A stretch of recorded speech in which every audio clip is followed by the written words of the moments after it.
Now, the same thing is happening the question has to be asked about وَالنَّجْمِ إِذَا هَوَى. I swear by the star as it vanishes, or as it falls, or as it rises. What is its relationship with مَا ضَلَّ صَاحِبُكُمْ وَمَا غَوَى وَمَا يَنطِقُ عَنِ الْهَوَى إِنْ هُوَ إِلَّا وَحْيٌ يُوحَى. What is the relationship between these two things? That's what we're going to try to wrap our head around. There are actually 7 items here in my own study, but the 7th item will have to wait until tomorrow. You're not ready for that yet, and I'm not ready to share that with you yet. That's the big one. But 6 items we can discuss today. Some of this we discussed yesterday, but I want your minds to be clear on some of these things. So one of the early opinions on وَالنَّجْمِ إِذَا هَوَى is that this is referring to stars when they start falling on Judgment Day.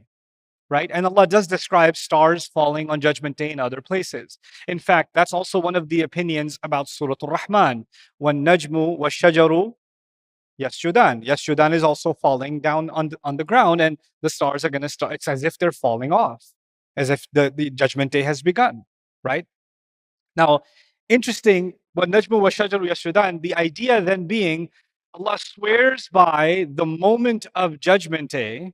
And then he's saying, the man talking to you right now is not lost. He's not deviated. He's telling you something very serious. What's the most serious thing that he's telling you? The coming of Judgment Day, which will determine how you will live your life, who you're about to go meet. Not only will you meet Allah, you will meet your own deeds. All of it, the kind of the center of the message of Islam and the center of the message of Makkah and Quran is actually Judgment Day. That is when everything converges. Allah, this life, human beings, their deeds, the devils, the angel, all of it is all in this one union that we're all heading towards, right? So then a connection becomes, look, the stars are on the verge of falling. I swear by the stars that are about to fall. This person talking to you, your sahib, he's serious. He's not making this up. He's not making this up on his own. وَمَا يَنطِقُ عَنِ الْهَوَى. You know, this is not from his own feelings. This is urgent. So that would be a connection between the qasam and the jawab al-qasam. Now let's look at another one. The piece by piece descent of the Quran. The Najm, I told you, comes from the verb najjama, which means to send down in installments. And Allah is saying, as these installments that come and they keep coming on down, which is a secondary meaning of وَالنَّجْمِ إِذَا هَوَى, swearing by that, saying, the fact that the Quran keeps coming at the perfect occasion, the fact that the Quran keeps answering all of your questions, and Allah says, and they say this, tell them this, and they say this, tell them this, right? And it keeps stumping you over and over again. And then you ask questions. Oh, I bet he doesn't know the answer to this. And the Quran comes and gives an answer to it. The fact that that keeps happening is itself clear evidence that he's not making any of this up. مَا ضَلَّ صَاحِبُكُمْ وَمَا غَوَى وَمَا يَنطِقُ عَنِ الْهَوَى. You see the connection? Okay. The other is the arrival of changing realities. The stars, the fall of the Pleiades constellation was actually associated with changing seasons, I told you. And Revelation has gone through many seasons, and they've come and gone. The season of the Suhuf of Ibrahim came and it went. The season of the Tawrat given to Musa came and went. The Injil came and went. Those seasons are now over, and now, you know when the stars ultimately disappear? When the sun rises, right? When the sun rises, doesn't matter how many stars were in the sky, they all disappear. So you know what? Now all those seasons are over. The morning has begun, and the morning is an illusory reference to the coming of the Quran. This is not some man's own wishes and desires. This is the revelation that is the climax of all those seasons, all those nights. And by the way, there's a beautiful comparison between previous revelations and the Quran. Previous revelations had light in them. They had light in them too. Allah says, fihi hudan wa nur. Allah even says that. There's some light even in what is left of previous scriptures. However, it's being compared, their light is being compared here to the light that the stars give at night. And the Quran's light is being compared to the sun.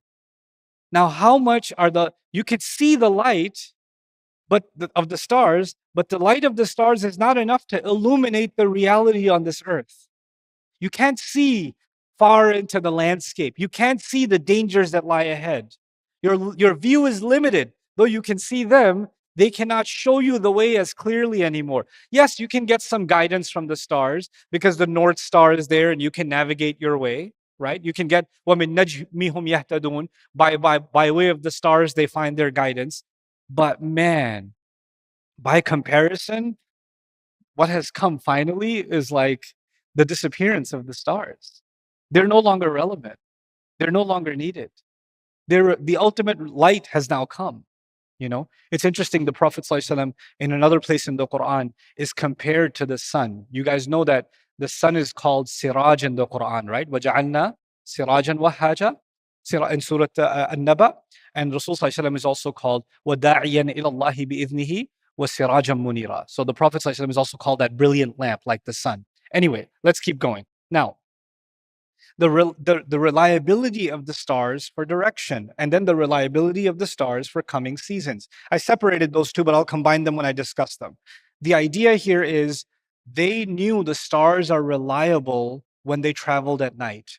And by the way, stars are still used for navigation at sea, and stars are still used in navigation by pilots. Pilots have, GPS navigation systems, and basically many of the satellite systems that we rely on for navigation are actually based on constellations.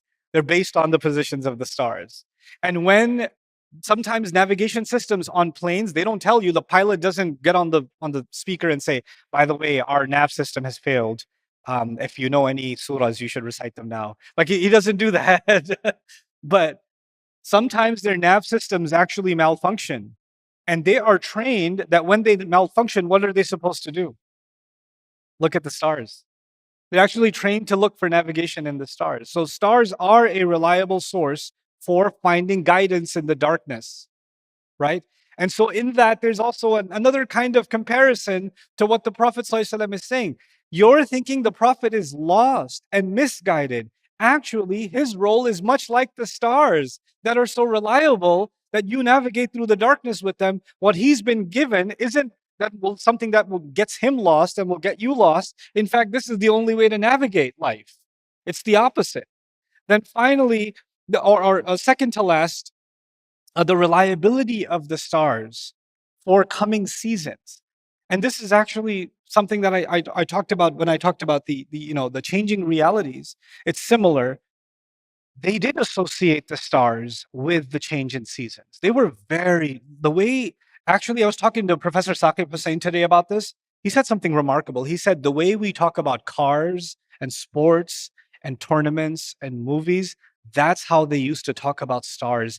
That's what his finding is from scouring through poetry and nathar and literature. They were so in tune with the position of the stars, the names of the stars. When somebody just made a reference to the star, everybody knew what they're talking about. They would talk, even when they used to roast each other, they used to say, oh, he thinks he's like Sirius. Sirius, not serious as in serious, but Sirius the star, Shara. Oh, this guy thinks he's Shara now. He's a big deal. Oh, what do you think? Your uncle is Sagittarius? That's how they used to talk smack to each other. This is found in their poetry. Oh, when this guy gets super drunk, he thinks he can run with Dalu. Dalu is the constellation that looks like a bucket. Like he thinks is high up among them. They were really connected to that. And so the idea when Allah presents this is that they were so aware which stars are most visible in which season and which stars are associated with which season. And it's similar in a sense to the Quran. Which ayah is suitable for which occasion? Which surah should come down at what time? And when should have the final revelation come? Where should it come? Why should it come in the Arabian desert? Why should it come to this man, Muhammad sallallahu alaihi wasallam? Why should it come now? Why should it take piecemeal? Why shouldn't it come all at once? لولا نزل هذا القرآن جملة عليه هذا القرآن جملة واحدة. How come the Quran doesn't come down one shot? Be done with it. Give me the whole 604 pages. Give me the whole 114 surahs in one go. Why is it coming little by little by little? You don't say that about the stars. You wait for them in the right season and the right occasion. And the same way, the surahs are coming at the right times. By the way, when sometimes the ayat of the Quran would not come to the Prophet sallallahu alaihi wasallam, what would they say? Oh, what happened? Ran out of ayahs? What happened? No good Wi-Fi connection with the revelation? What's your deal? Done? And they would start mocking. And Allah would reveal, even those fatrat of wahi, the gaps in revelation.